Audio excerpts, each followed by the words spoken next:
And I think the Lord put me up here this week, and Peter, to let you know that it does get better. That it does get better. That it does get better.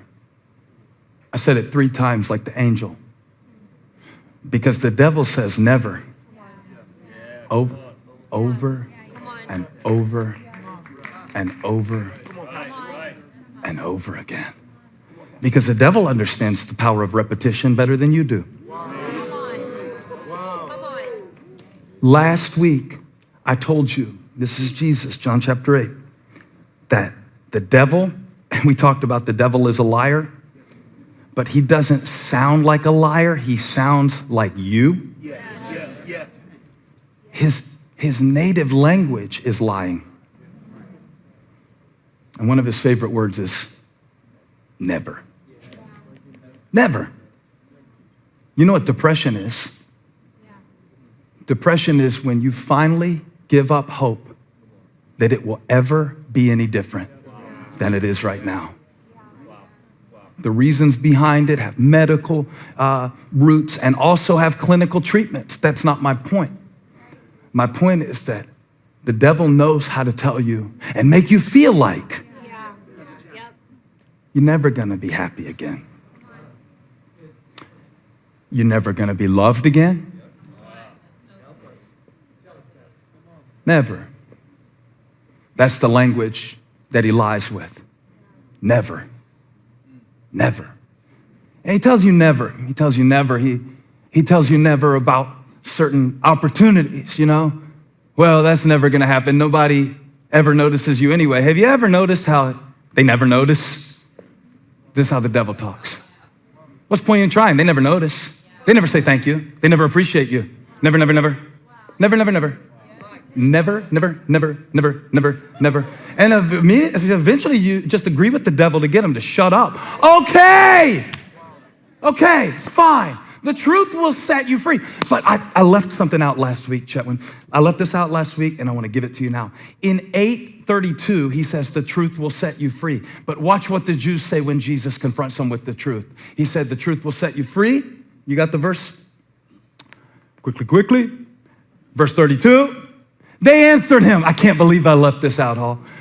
We are Abraham's descendants and have never been slaves of anyone. Huh? 400 years in Egypt, ring a bell? There's never been a people that were in captivity more time than the Israelites. Assyria, Babylon, Egypt, put it back up. We've never been slaves of anyone. Oh, I don't struggle with that. I'm a good Christian. Oh, I don't really deal with that. I raise my kids in the fear and admonition of the Lord. Okay, it's called a selective never. It's when you reduce down the whole thing to the current As a matter of fact, they were under Roman oppression at the moment they said that. Right. Wow. Denial. Good. Preach, Pastor. Preach, Pastor. Let's go. Y'all, I've used therapy in my life on and off to be a good pastor without shame for years. I talk to somebody in a heartbeat. I will.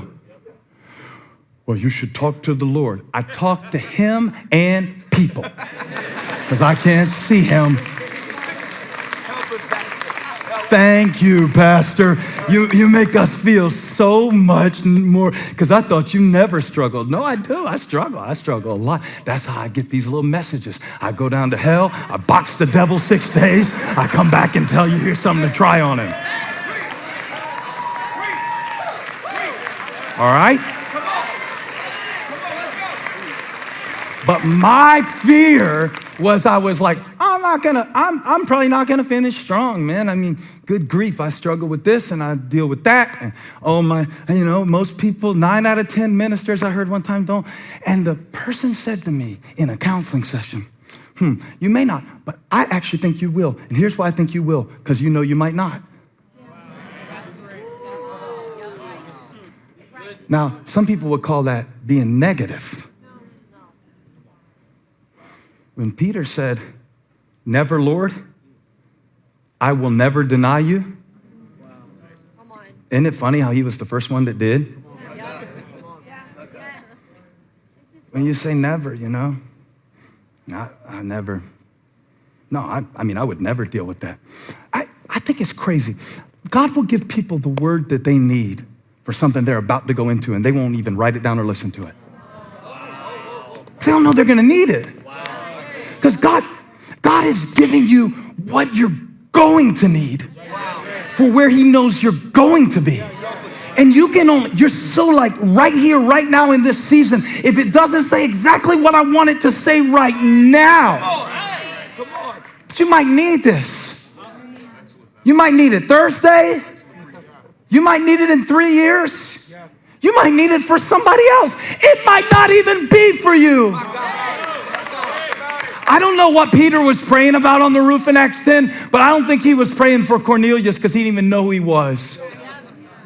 And yet, God answered a prayer that Peter wasn't even praying by sending something to the gate that Peter didn't even ask for. And so it left me wondering as I preached today. Listen to me, E-fam. Listen to me. Let me know where you're listening from. Let me know what city, what town, what hamlet. Let me know what state. Let me know where you're listening from so I can say this. It's at the gate. It's at the gate. It's at the gate. This delegation, put that in the chat, would you? Would you put that in the chat? More people are watching online today than usual, so let's have a chat. And then you can touch somebody if you're in the room. Say, it's at the gate, it's at the gate, it's at the gate, it's at the gate, it's at the gate, it's at the gate. Now Cornelius is 30 miles away from Joppa.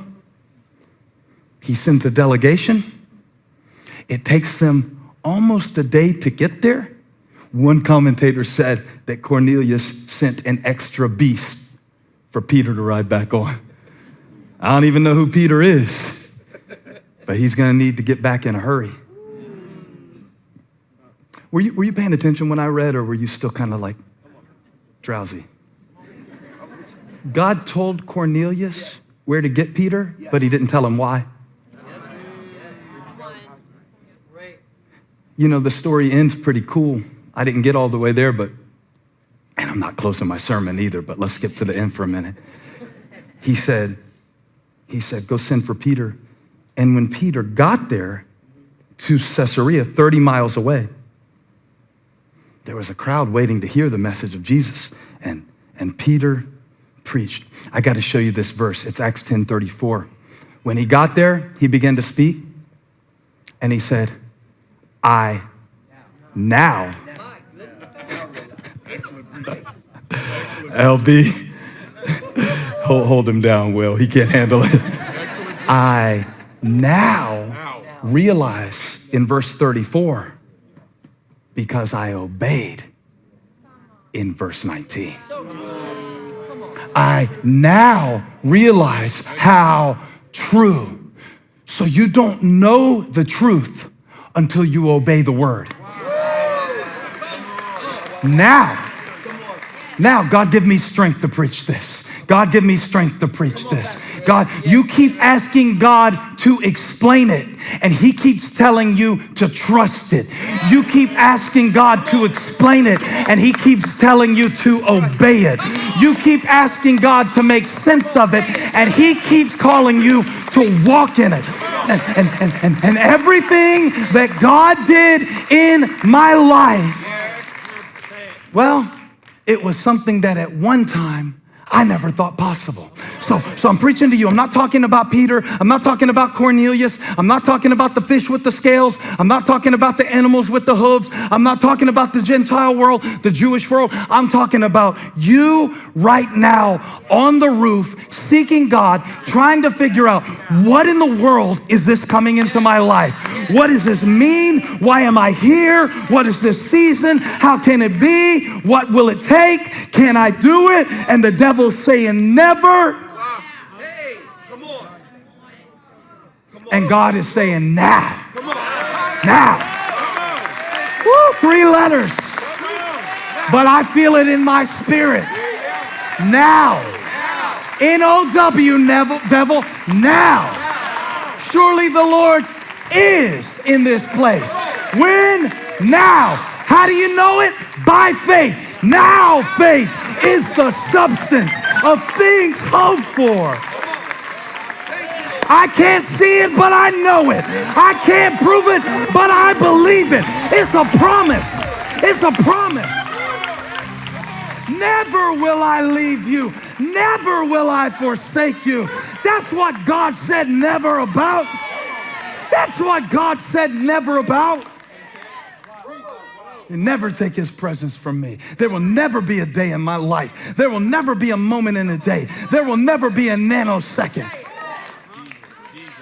that he won't be God. There will never be a valley that he won't walk me through. There will never be a shadow that he won't light the way. There will never be a mistake he won't redeem. There will never be a sin he won't forgive. There will never be a chain he can't break. There will never be a mountain he can't move. There will never.